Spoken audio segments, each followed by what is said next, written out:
Company છે અને E4U FDI through ઇન્ડિયામાં ઇન્વેસ્ટ કરીને બધી મૂવીઝ માટે ગુજરાતની સ્પેશિયલ ગુજરાતી મૂવીઝ માટે એમના લાર્જ પ્રોજેક્ટ લઈને એનાઉન્સમેન્ટ ધીમે ધીમે થયા કરે. અત્યારે 2 મૂવી કરન્ટલી સાઇન કરેલા છે. 2 મૂવી અત્યારે કરન્ટલી સાઇન કરેલા છે. પ્રોજેક્ટમાં વધુમાં તો પ્રેમાભાઈ વધારે ડિટેલ આપશે તમને. એવી Premabhai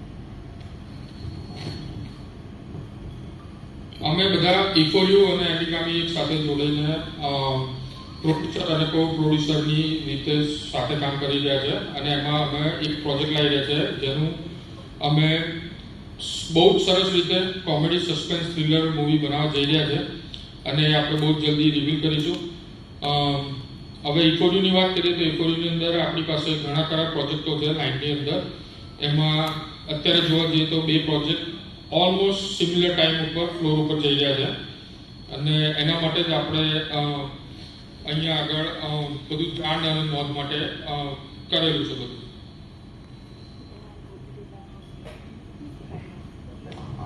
Like to request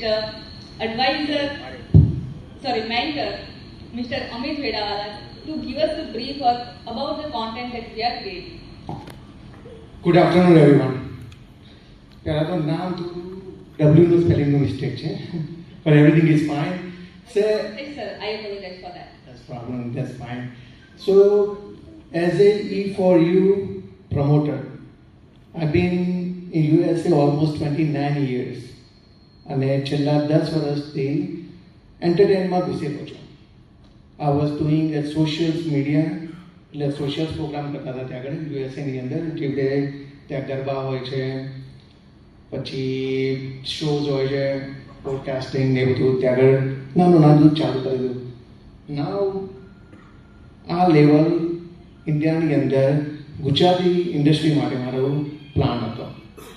that's why I am here today. કે આપણે જે 2 મૂવીઝ અત્યારે અહીંયા આગળ આપણે બતાવી રહ્યા છીએ, ચાલુ કરી રહ્યા છે પ્રોગ્રામ બનાવવાનો. સો વન ઓફ ધ 2 ડિરેક્ટર આપણે દ્વિજય શુક્લ છે, આપણે અકિતભાઈ છે. So this is one of the important. આજે પ્રેસ કોન્ફરન્સનો મિનિંગ શું છે કે we are coming with something a good ideas to bring this Gujarat industry on a different level.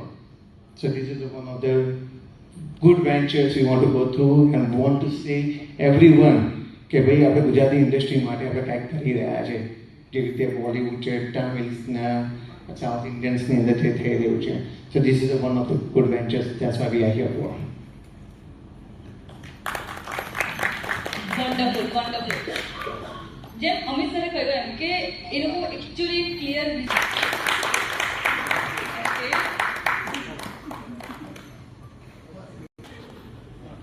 Most every year ત્યાં આગળ પહેલાં સ્ટાર્ટિંગ જ્યાં કરતા હતા ને તો 500થી 600 700 માણસ ગુજરાતીના ગરબામાં આવતા હતા. જ્યાંથી છેલ્લા 10 વર્ષની અંદર ગુજરાતની અંદર જે બધા અતુલ પુરોહિત છે, પછી બધા મોટા આર્ટિસ્ટ છે, તે ચાલુ થયા ત્યાં આગળ. ત્યાંથી આખું ટ્રેન્ડ બદલાઈ ગયો છે આખો. ત્યાં આગળ તમે યુએસના નજરથી દેખો ને, તે want to keep that socialise. જે સંસ્કૃતિ આપણે કહીએ છીએ ગુજરાતીની કે ભાઈ આવું જ હોવું જોઈએ, આવી રીતે જ ગરબા હોવું જોઈએ, ટ્રેડિશનલ આવી રીતે હોવું જોઈએ. પહેલાં તો પેલા બોમ્બે સ્ટાઇલમાં વાગતા, ફિલ્મ ઇન્ડસ્ટ્રીના જેવા વાગતા હતા. સિન્સ આઈ સી દેટ કે ભાઈ આપણે ગુજરાતી જે બધા મૂવીઝ બધા દેખ્યા આપણે સાઉથ ઇન્ડિયન જે અંદર ટેલુવુડ ને બધા થયા છે, તો ગુજરાતી મૂવી મેં છેલ્લો આગળના બધા મૂવીઝથી પેલા જે લેટેસ્ટ મેં છેલ્લો દિવસ દેખ્યું આવ્યું, તો it's look like it's lack of some investment as to go on a different level કે આપણી ગુજરાતી ઇન્ડસ્ટ્રીઝને આપણે કાંઈ પ્રોત્સાહન આપીને આગળ લઈ જઈએ. સો that's was my questions first of all કે કોઈ પણ વસ્તુ માટે મહેનત જરૂરી છે. બધા મહેનત તો કરતા છે, બધા ડિરેક્ટર, બધા લોકો ડિરેક્ટરની એક જ વસ્તુ છે કે સારું પિક્ચર, બધાને એક્ટરોને એવું છે કે સારી એક્ટિંગ કરીએ. What we are lacking is investment. So my question was that કે ઇન્વેસ્ટમેન્ટ વગર તો કાંઈ થવાનું નથી. સો that's why I am here today two invest the money in Gujarati film industry માટે આવ્યો છે. અને આ મૂવી છે ક્યારે રિલીઝ થશે, કેટલું શૂટિંગ પત્યું છે, અને આ મૂવી વિશે જરા કહેશો કે કોમેડી છે અને શું મેસેજ જાય છે આ મૂવી દ્વારા?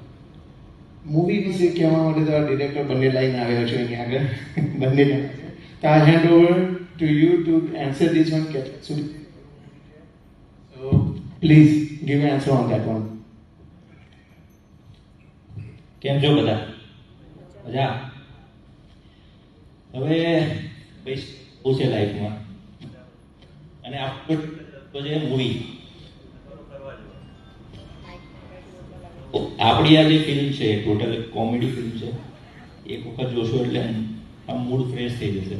અને એક નવા મેસેજ સાથે આવીએ છે કે કોમેડી સાથે એક સોશિયલ મેસેજ આ ફિલ્મમાં તમને જોવા મળશે.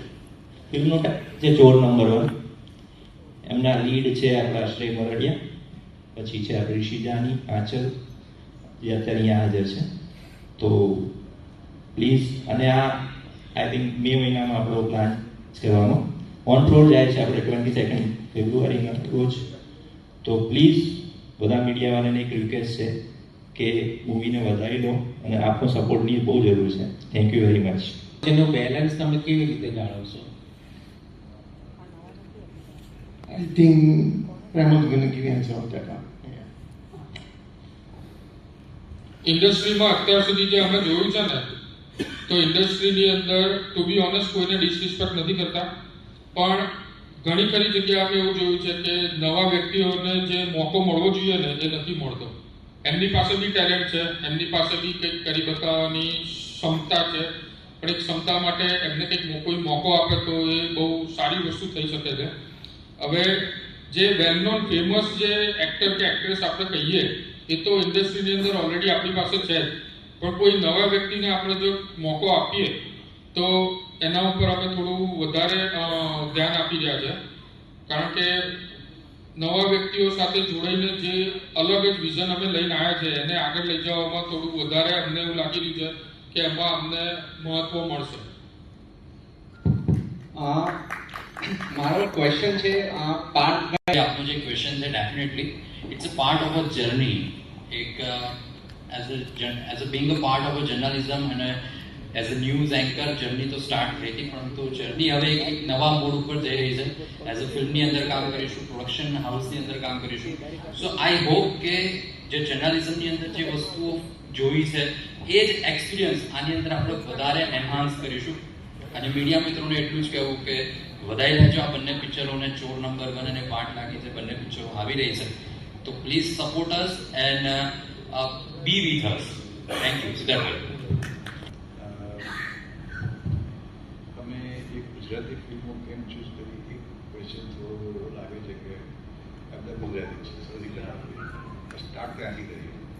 જે બોલિવૂડ સુધી હોલિવૂડમાં તો ઓલરેડી પાઇપલાઇનમાં છે, પણ બોલિવૂડમાં પણ જવાનું છે. એટલા માટે આપણે પાર્ટિક્યુલરલી ઇન્ડિયામાં FDI foreign direct investment company setup કરેલી છે. તો એવું નથી કે બોલિવૂડના મૂવી નથી કરી શકતા, પણ સૌથી પહેલાં ગુજરાતી હોવાથી ગુજરાતીનો પ્રેમ વધારે ઇમ્પોર્ટન્ટ છે. તો આ બધા યંગસ્ટર્સ જે હોય આપણી સાથે તો એ લોકોનો પહેલો ગ્રો થાય. અને અત્યારે કંઈ નામ સંભળાય છે કે પેલી ઐશ્વર્યા તમારા ટાઈમની હતી, અત્યારે ખબર નથી, પણ એવું આપણા ગુજરાતી એક્ટરોના બી નામ આવે ગ્લોબલ લેવલ એના. ગુજરાતી સિનેમામાં જ્યારે બોલિવૂડની કોઈ મોટી મૂવી સાથે એ રિલીઝ થાય તો ત્યારે ગુજરાતી સિનેમાને થિયેટર્સ નથી મળતા. એ બધું તમારા પર ડિપેન્ડ સાહેબ. તમે થિયેટર્સ નથી મળતા. તમને રોકું છું. બોલિવૂડના મૂવીને પ્રમોશન કર્યા કરે, ગુજરાતી મૂવીનું પ્રમોશન કરો તો બધા મેજોરિટી મળશે અહીંયા. તમારા બધાને સપોર્ટ જોઈએ.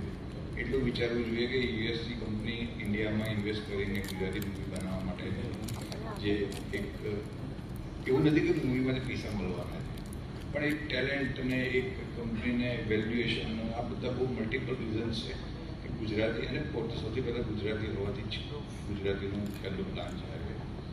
ને વધારે ન્યૂ કમર્સ બધા જે છે તમારી બાજુમાં જોયો તમે તો અમારા માટે બધા આગળથી સલમાન ખાન થવાના.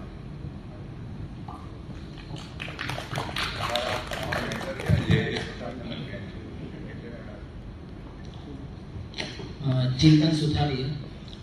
આ જે બે ગુજરાતી ફિલ્મો તમે જે લોન્ચ કરવાના છો એ ત્યારબાદ હિન્દીમાં ડબિંગમાં કોઈ પ્લાનિંગ?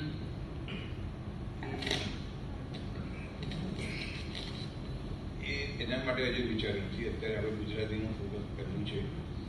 પછી તો બધાની મહેનત અને તમારા બધાના જે માઇલેજ તમે આપો છો કેટલું, એના પરથી જો હિન્દીવાળા કે સાઉથવાળા આવશે તો આપણે 100% કરીશું.